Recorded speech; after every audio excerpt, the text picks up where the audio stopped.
Alright, so today we're exploring cortisol, a steroid hormone that plays a central role in managing stress, metabolism, and immune responses. Produced by the adrenal glands, cortisol's effects extend across nearly every organ system in the body. Let's dive into how cortisol is produced, its functions, and its regulation.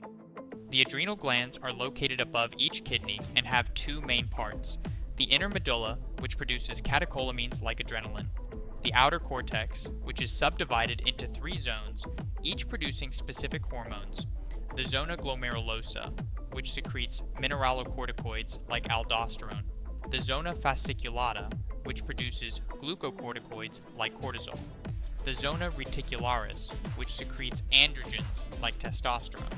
Cortisol production is regulated by the hypothalamic pituitary adrenal (HPA) axis. The hypothalamus releases corticotropin-releasing hormone, CRH, in response to stress. CRH stimulates the anterior pituitary to release adrenocorticotropic hormone, ACTH, into the bloodstream. ACTH travels to the adrenal cortex, where it signals the zona fasciculata to produce cortisol. Cortisol is synthesized from cholesterol. The enzyme cholesterol desmolase converts cholesterol into pregnenolone, which undergoes several steps to become cortisol. Because cortisol is lipid soluble, it's not stored, but secreted immediately as it's produced. Cortisol's primary role during stress is to increase energy availability. It promotes gluconeogenesis in the liver, creating glucose from non-carbohydrate sources like amino acids and fatty acids. It triggers lipolysis in adipose tissue, breaking down fats for energy. In muscles, it stimulates proteolysis, breaking down proteins into amino acids for gluconeogenesis.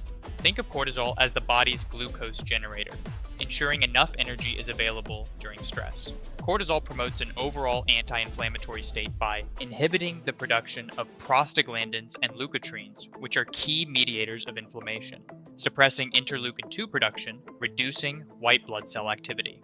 Cortisol helps maintain blood pressure by upregulating alpha-1 adrenergic receptors in blood vessels, promoting vasoconstriction.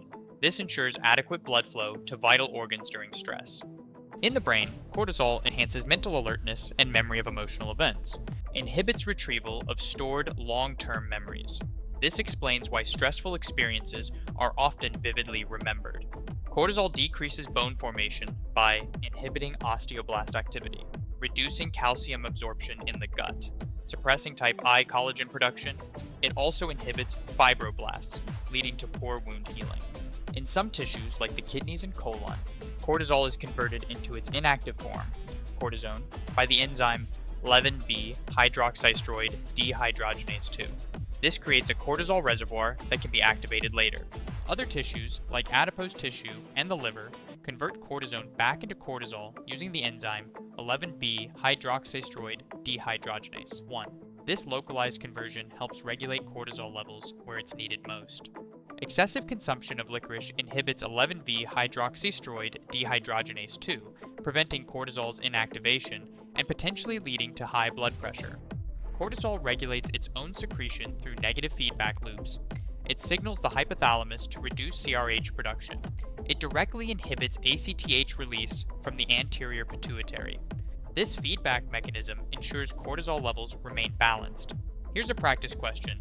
Which of the following is not an effect of cortisol? A. Increasing gluconeogenesis. B. Reducing inflammation. C.